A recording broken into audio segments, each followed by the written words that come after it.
I draw the practice and then you can compare to your own drawing and you can find out that you did the right way or not. I choose offset and enter the size here.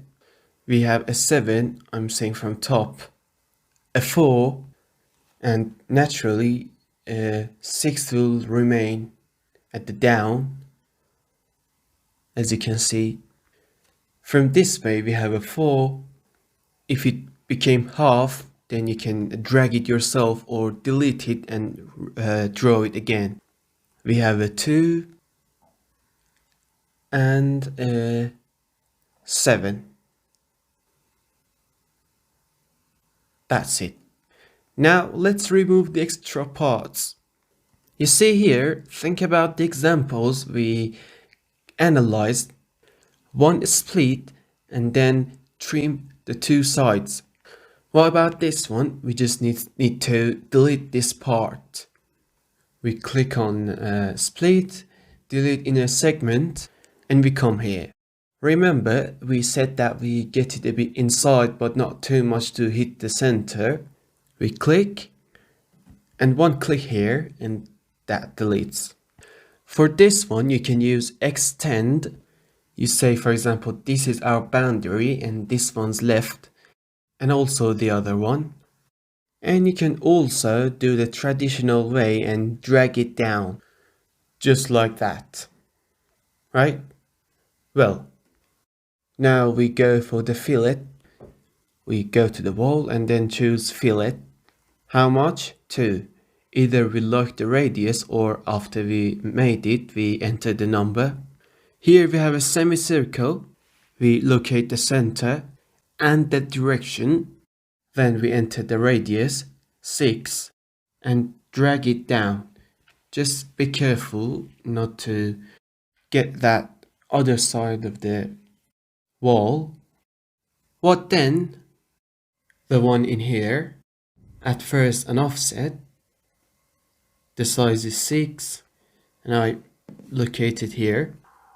Then I split it from 6 meters, for example, or 5, and then I will remove the extra part. Then I go to the wall and choose this one. Yeah, that's it. This was your practice. Now let's go for the next part. Check this out. When you draw a project, you most likely need to edit it. Well, it happens a lot. For example, how much was from here to here? I selected in 4 meters. These sizes that appear after choosing the objects are called temporary dimension.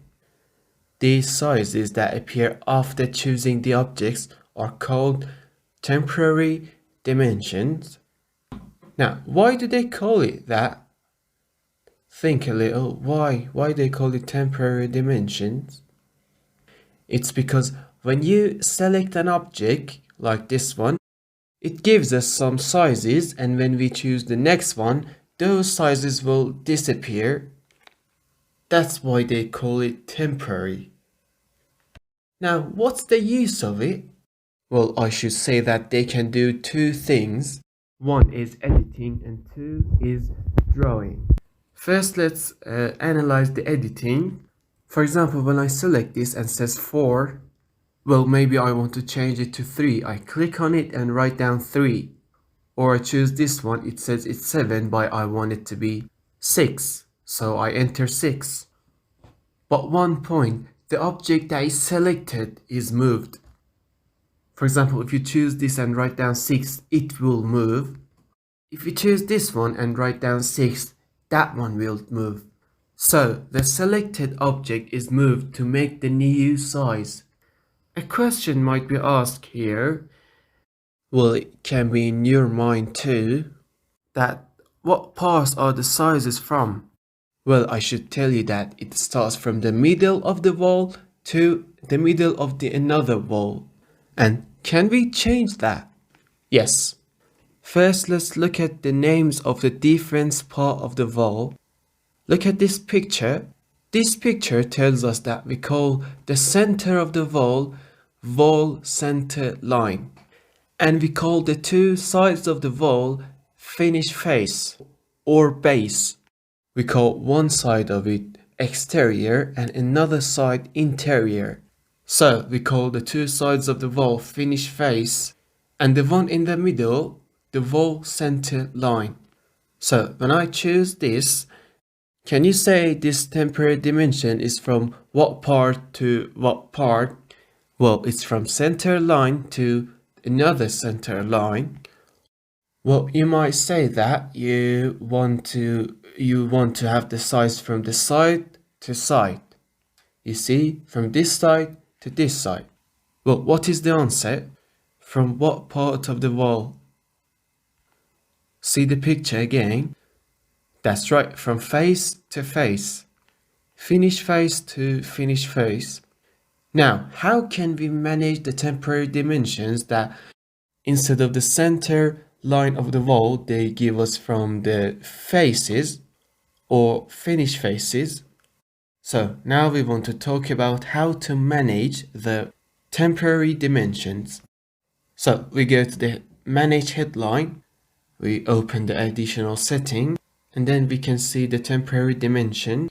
You see, manage, additional setting, and then temporary dimension. You can see here says temporary dimensions measure from. You see, for the walls now it's on the center line, as you can see, but you want it to measure from faces, so you click on faces. And those with core, we will know them later. So if you click on face, this will happen. It measures from faces to faces. Now, if you want to do one more thing, for example, from one side I want it to be in the center and from the other side I want it to be from the face. What should I do now? Well, you see these small points, if you click on them, they will move. For example, this one goes to exterior part, and then the middle and interior.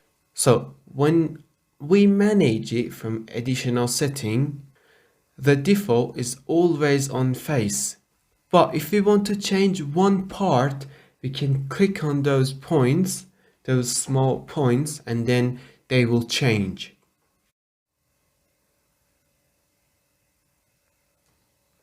We have the temporary dimension for the radius of this fillet too, and also for the sizes it works too. But here you can't change the angle.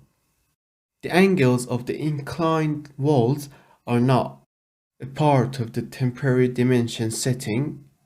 Now I want you to do one thing, and that's to change some things about this project with temporary dimension. See what things you can change. Select it and then change it. Once leave it on the center line and one more time on the face.